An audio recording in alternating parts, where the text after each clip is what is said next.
आप सभी लोगों को मेरा नमस्कार, सत श्री अकाल और जय हिंद। दोस्तों, आज की वीडियो में हम सिंध घाटी सभ्यता से पूछे गए महत्वपूर्ण प्रश्नों का संकलन लेकर आए हैं, जिसमें आप सभी का हार्दिक स्वागत है।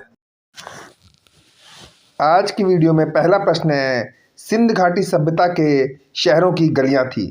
प्रश्न एक बार फिर से देख लीजिए। सिंध घाटी सभ्यता के शहरों की गलियां थी। ऑप्शन है तंग और टेढ़ी, चौड़ी और सीधी, तंग और मैली, फिसलन वाली। तो दोस्तों, जो सिंध घाटी सभ्यता की शहरों की गलियां थी वे चौड़ी और सीधी थी। कैसी थी? चौड़ी और सीधी।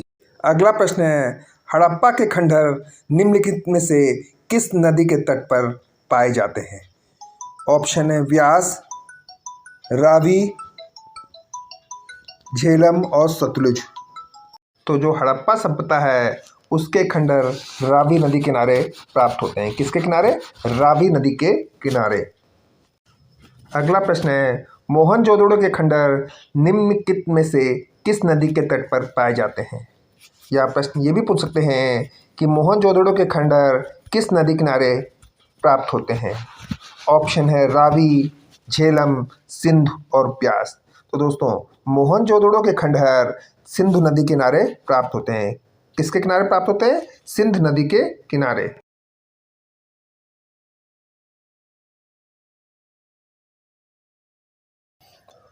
मोहनजोदड़ो में सबसे बड़ा भवन कौन सा है? सॉरी दोस्तों, मोहनजोदड़ो में सबसे बड़ा भवन कौन सा है? ऑप्शन है विशाल स्नानागार, स्तंभन हॉल, 2 मंजिला मकान या धन्यागार।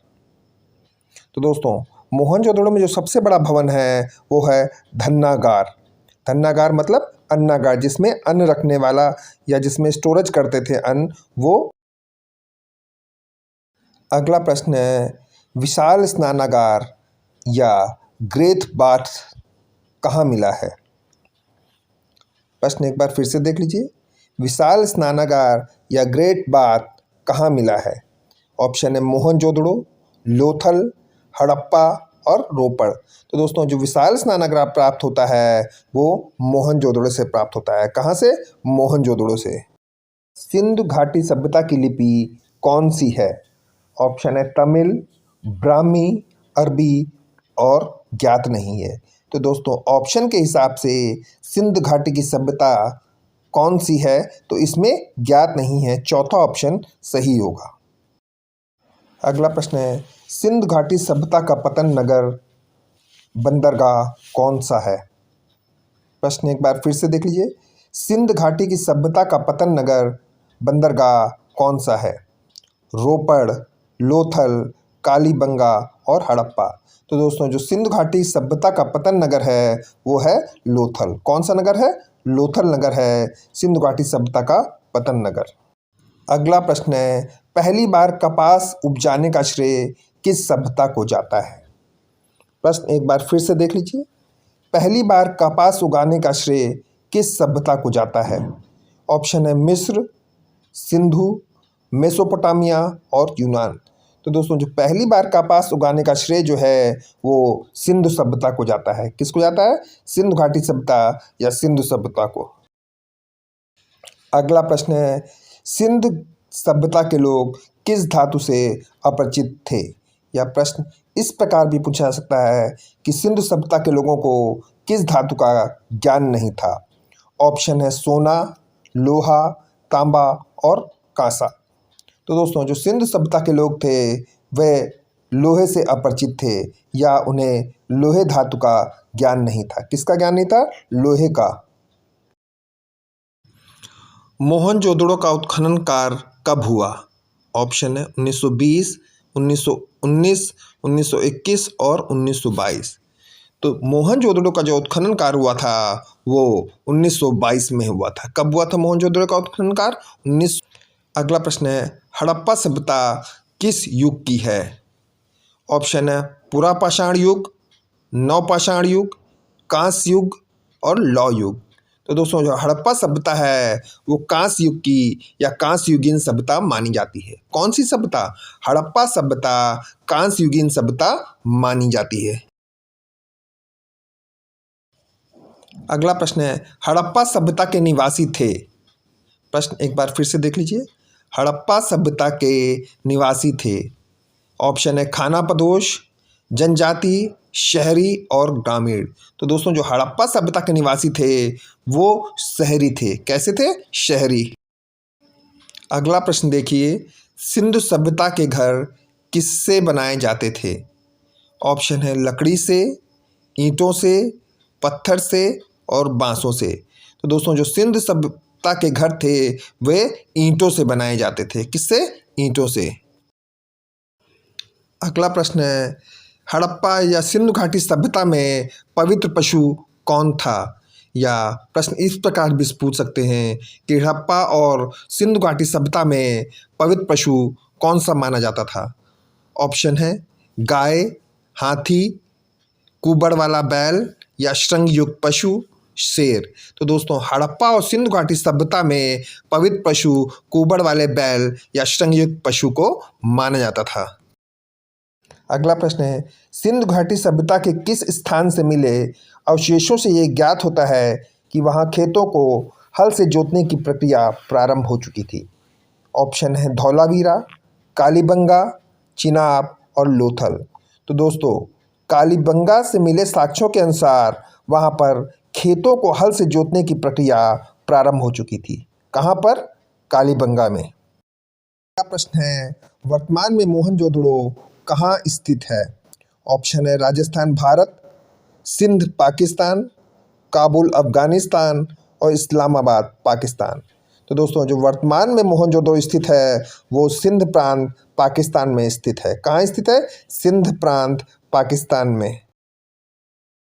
मोहनजोदड़ो का अर्थ है, या प्रश्न ये भी पूछा जा सकता है कि मोहनजोदड़ो का क्या अर्थ है? ऑप्शन है समृद्ध साम्राज्य, मृतकों का टीला, रेतनाओं का नगर। तो दोस्तों मोहनजोदड़ो का अर्थ है मृतकों का टीला, या मोहनजोदड़ो को मृतकों का टीला भी कहा जाता है। अगला प्रश्न है, हड़प्पा सभ्यता के किस नगर को सिंध का बाग कहा जाता है? प्रश्न एक बार फिर से देख लीजिए। हड़प्पा सभ्यता के किस नगर को सिंध का बाग कहा जाता है?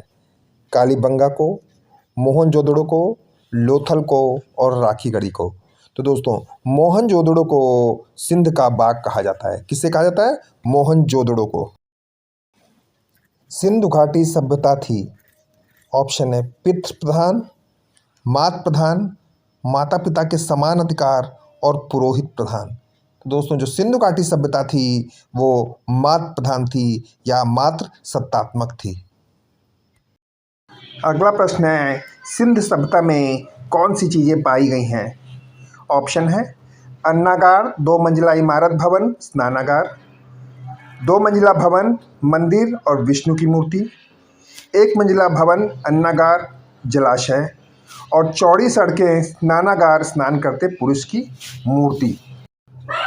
तो दोस्तों जो सिंधु घाटी सभ्यता में जो चीज़ पाई गई है वह है अन्नागार, 2 मंजिला भवन और स्नानागार। क्या है? अन्नागार, 2 मंजिला भवन और स्नानागार। अगला प्रश्न है, सैंधव सभ्यता का एक स्थल लोथल किस राज्य में स्थित है? या सीधे सीधे हम यूँ भी पूछ सकते कि लोथल कहाँ स्थित है या लोथल किस राज्य में स्थित है? ऑप्शन है पंजाब, गुजरात, राजस्थान और हरियाणा। तो दोस्तों जो लोथल है वो गुजरात में स्थित है। और लोथल किस लिए प्रसिद्ध है? एक बंदरगाह के रूप में प्रसिद्ध है, या डॉक यार्ड कह सकते हैं, या हम उसको गोदीवाड़ा कह सकते हैं। अगला प्रश्न है दोस्तों, निम्नलिखित में से कौन सी प्राचीन सभ्यता सैंधव सभ्यता के समकालीन थी? प्रश्न एक बार फिर से देख लीजिए कि निम्नलिखित में से कौन सी प्राचीन सभ्यता सैंधव सभ्यता के समकालीन थी? मिस्र की सभ्यता, सुमेर की सभ्यता, मेसोपोटामिया की सभ्यता और उपयुक्त सभी। तो दोस्तों इनमें से तीनों सभ्यताएं सैंधव सभ्यता के समकालीन थी या सैंधव सभ्यता के समान थी। प्रसिद्ध कांस्य नर्तकी किस स्थान से प्राप्त हुई? ऑप्शन है हड़प्पा, मोहनजोदड़ो, लोथल और कालीबंगा। दोस्तों जो प्रसिद्ध कांस्य नर्तकी है वो मोहनजोदड़ो से प्राप्त हुई। किससे प्राप्त हुई? मोहनजोदड़ो से। सैंधव सभ्यता का कौन सा स्थल समुद्र व्यापार का मुख्य केंद्र माना जाता है? प्रश्न एक बार फिर से देख लीजिए। सैंधव सभ्यता का कौन सा स्थल समुद्र व्यापार का मुख्य केंद्र माना जाता है? ऑप्शन है हड़प्पा, कालीबंगा, धौलावीरा और लोथल।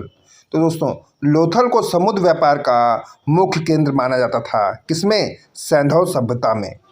अगला प्रश्न है, सिंध घाटी की लिपि की सूचना प्राप्त होती है। ऑप्शन है आभूषणों से, मोहरों से, खिलौनों से और मूर्तियों से। तो दोस्तों सिंध घाटी की जो लिपि की सूचना प्राप्त होती है वो मोहरों से प्राप्त होती है। किससे प्राप्त होती है? मोहरों से। अगला प्रश्न है, सैंधव सभ्यता में युगल समाधान से साक्ष्य किस स्थल से प्राप्त हुए हैं? प्रश्न एक बार फिर से देख लीजिए। सैंधव सभ्यता में युगल समाधान के साक्ष्य किस स्थल से प्राप्त हुए हैं? ऑप्शन है आलमगीरपुर, बनावली, लोथल और कालीबंगा। तो दोस्तों जो युगल समाधान के साक्ष्य प्राप्त हुए हैं वो लोथल से प्राप्त हुए हैं। कहाँ से प्राप्त हुए हैं? लोथल से। अगला प्रश्न है, सिंध सभ्यता में प्राप्त मोहरें निम्न में से किससे बनी है? ऑप्शन है लाजवर्द, कांस्य, रजत और स्टेटाइड। तो दोस्तों जो सिंध सभ्यता में जो मोहरें प्राप्त हुई वो स्टेटाइड से बनी है। किससे? स्टेटाइड या सेल खाड़ी पत्थरों से। अगला प्रश्न है, भारत में मूर्ति पूजा कब से प्रारंभ होती है? ऑप्शन है हड़प्पा काल से, वैदिक काल से, मौर्य काल से और गुप्त काल से। तो दोस्तों भारत में जो मूर्ति पूजा प्रारंभ होती है वो हड़प्पा काल से प्रारंभ होती है। कब से प्रारंभ होती है? हड़प्पा काल से। तो आज के वीडियो में इतना ही। मेरा ये वीडियो कैसा लगा प्लीज़ कमेंट्स करके ज़रूर बताएं। साथ ही मेरा ये वीडियो अगर आपको अच्छा लगा हो तो दोस्तों इसे लाइक और सब्सक्राइब भी ज़रूर करें। आप सभी का बहुत बहुत धन्यवाद।